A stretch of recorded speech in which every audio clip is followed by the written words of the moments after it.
Hello toi, j'espère que tu vas bien. Ici c'est Laurie. Bienvenue sur ma chaîne où on parle d'art et de lecture essentiellement. Aujourd'hui, je te retrouve pour une vidéo un petit peu bilan. Aujourd'hui, je vais te parler des vrais effets de la lecture sur moi, de la lecture fréquente pendant un an.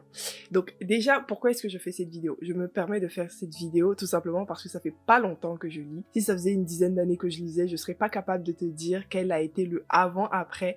Et je trouvais ça intéressant déjà pour moi-même de faire ce bilan là, ok, ça fait un an, peut-être un petit peu plus, mais je dirais même, ouais, un an que je lis vraiment de façon fréquente, que je suis à un rythme de plus de, allez, 2 livres par mois, enfin 2 livres minimum par mois, que je me suis impliquée dans une communauté livresque, que ce soit sur Instagram, que ce soit sur YouTube avec Bookstagram. Mais dans tous les cas, je trouvais ça intéressant qu'on fasse un bilan ensemble, qu'on puisse aussi un petit peu débunker tout ce que les gens disent sur la lecture sur Internet, c'est-à-dire, ouais, lire de façon fréquente, ça fait ci, ça fait ça. Est-ce que c'est vrai? En tout cas pour moi. Est-ce que ça a vraiment eu cet effet pour moi? Pour moi qui ne lisais pas avant, qui n'aimait pas les livres et qui, au final, s'est découvert cette petite passion-là. C'est parti! Bon, allons-y. Déjà, juste pour, tu vois, pour filtrer un peu les personnes qui viennent sur cette vidéo, je tiens à préciser que ici, je ne vais pas parler de tout l'élitisme qu'il y a autour de la lecture. Enfin, en tout cas, je ne vais pas promouvoir ça dans le sens où moi, je ne me suis pas mise à la lecture pour devenir plus intelligente. Voilà, c'est dit, c'est fait. Si t'es venu pour que je te dise, tu vas devenir super malin,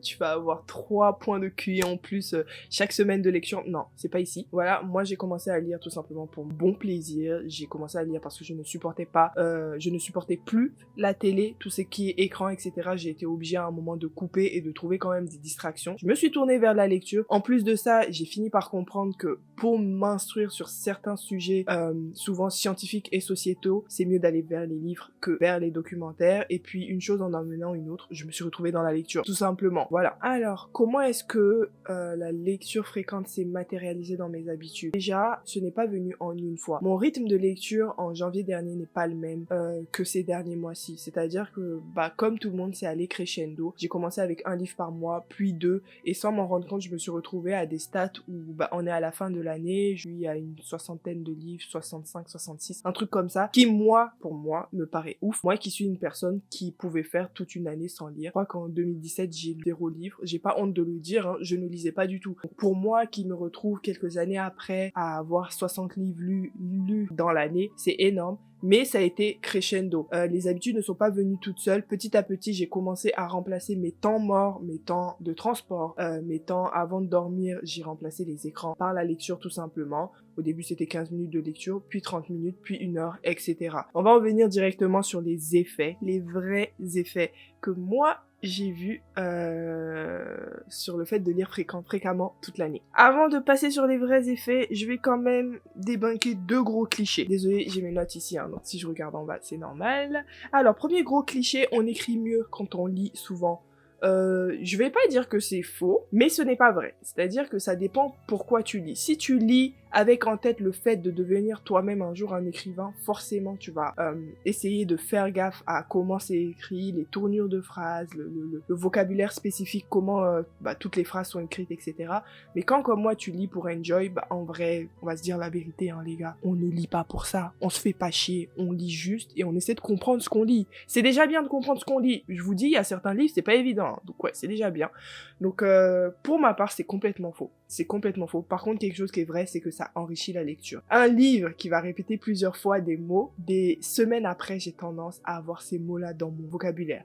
Je ne sais pas si ça dure dans le temps. Je ne suis pas capable de vous dire si je suis plus éloquente qu'il y a un an. Je ne sais pas, ce n'est pas à moi d'en juger, mais ce qui est sûr, c'est que quand même, voilà, ça enrichit le vocabulaire, faut se le dire, et ça, c'est un bon point positif. Deuxième cliché que je voudrais débunker, c'est lire du coup rend intelligent, te rend un petit peu intello, etc. Ça rejoint le petit disclaimer que j'ai mis avant. Ça dépend de ce que tu lis. Arrêtez de juste regarder des vidéos qui vont vous dire ouais, si tu lis tant de livres par année, un livre par semaine, nanana, ça va te faire ça, ça, ça. Ça dépend de ce que tu lis. Voilà. Deuxième cliché. Maintenant, on va passer aux vrais effets. T'inquiète, il n'y en aura pas beaucoup. Je me suis concentrée sur ceux qui m'ont vraiment marqué. Alors, premier effet que j'ai remarqué, on va en parler et puis c'est fini. Financièrement, les gars, il faut que je vous dise que ça coûte cher les livres en France. Je pense même que ça coûte cher un peu partout, même si j'ai l'impression que dans le monde anglophone, ça coûte un peu moins cher. Mais globalement, bah, être un bookworm, c'est-à-dire quelqu'un qui aime vraiment les livres et qui a envie de les avoir, je tiens à préciser parce que bien sûr, il y a la bibliothèque, mais on va pas se mentir, beaucoup, je me permets même de dire la plupart des lecteurs qui lisent beaucoup, même si je me mets pas forcément dedans, achètent des livres. Parce que non seulement on aime lire, mais on aime avoir les livres qu'on a aimé lire. On aime les avoir à la maison, on aime avoir du choix à la maison, toute une bibliothèque qui t'attend, etc. C'est peut-être un peu pervers, c'est peut-être une résultante, c'est sûrement même une résultante de la société de consommation, je ne dis pas le contraire, mais financièrement, la lecture fréquente a eu un effet sur moi.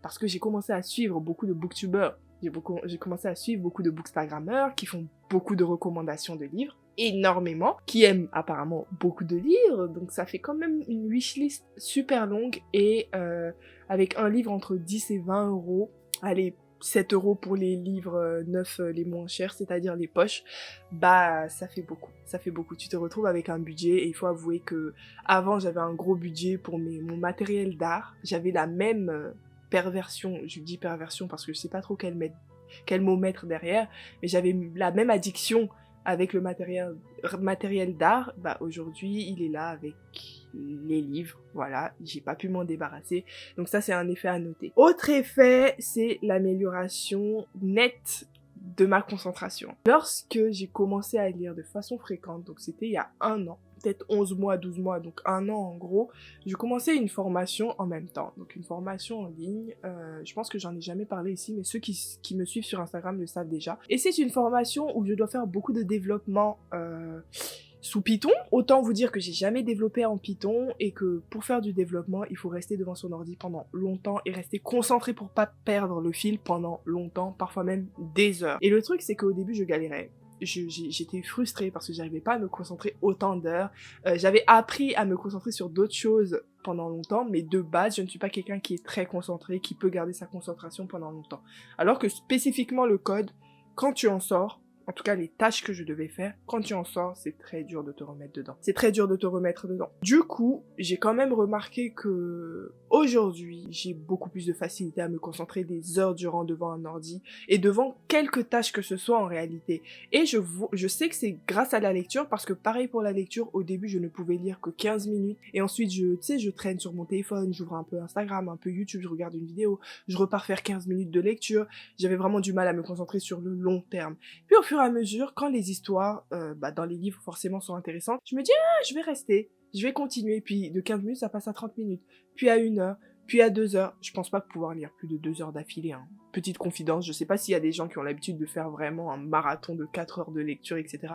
Moi je peux toujours pas. Mais 2 heures de lecture, je trouve ça déjà ouf de rester concentré pendant 2 heures non-stop sur un livre, et je suis plutôt fière de moi, et j'ai bien vu que ça jouait un peu sur mon travail.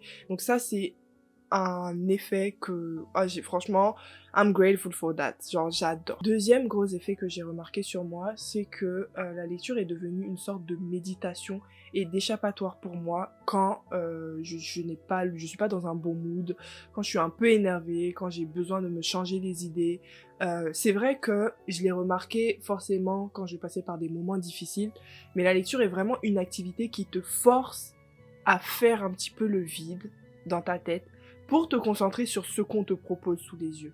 Vraiment. C'est-à-dire que si tu lis, t'as du mal à penser à d'autres trucs. T'as du mal à te concentrer sur autre chose parce qu'il faut que tu suives les lignes. Et là, je parle des personnes qui lisent vraiment. Enfin, je sais qu'il y a des personnes qui peuvent lire en diagonale, écouter à côté, etc. Donc, personnellement, quand je lis un livre, je veux vraiment m'imprégner du livre. Je veux vraiment lire tous les mots des pages de ce livre et surtout m'imaginer tout ce qui s'y passe. Et pour ça, il faut que je le lise. Et du coup, c'est devenu une activité qui est devenue limite une méditation. Quand j'ai besoin de me sortir tous mes problèmes de la tête, bah je vais dans une histoire qui va me plaire, tout simplement. Comme ça, je suis bien. Et voilà. Et dernière chose dont on va parler, je me sens, ça c'est vraiment un ressenti personnel, qui n'est pas forcément partagé par les personnes autour de moi, je ne sais pas trop. Je me sens beaucoup plus émotionnelle depuis que je lis depuis longtemps. Je me sens beaucoup plus sensible aux choses tout simplement autour de moi, aux événements que je peux voir, à tout ce qui s'y passe. Je me sens aussi beaucoup plus imaginative pour la suite des événements. Quand il se passe un truc, automatiquement j'ai tendance à imaginer ce qui pourrait se passer après, etc., etc.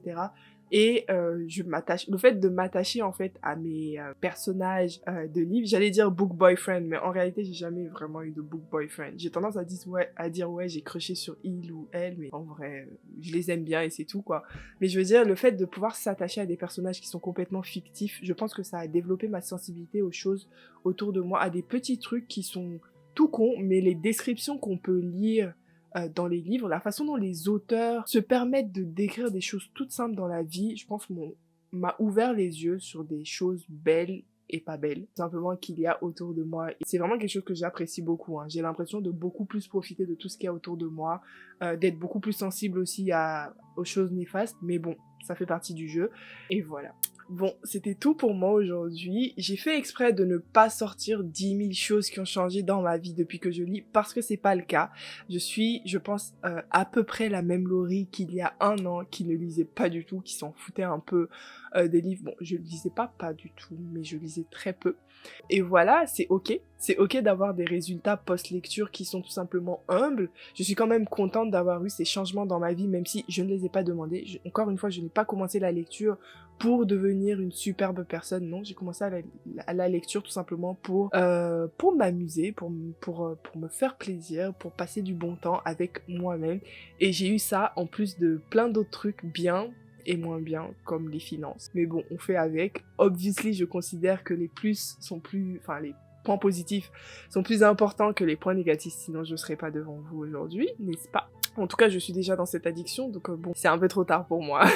Voilà, j'espère que tu auras apprécié cette vidéo. N'hésite pas à me dire, toi, quels ont été les effets de la lecture sur toi depuis que tu lis. Est-ce que toi, comme moi, tu lis depuis pas si longtemps que ça, ou de façon fréquente en tout cas, depuis pas si longtemps? Est-ce que au contraire, tu fais partie de ces personnes qui ne lisent pas du tout, que ça n'intéresse pas?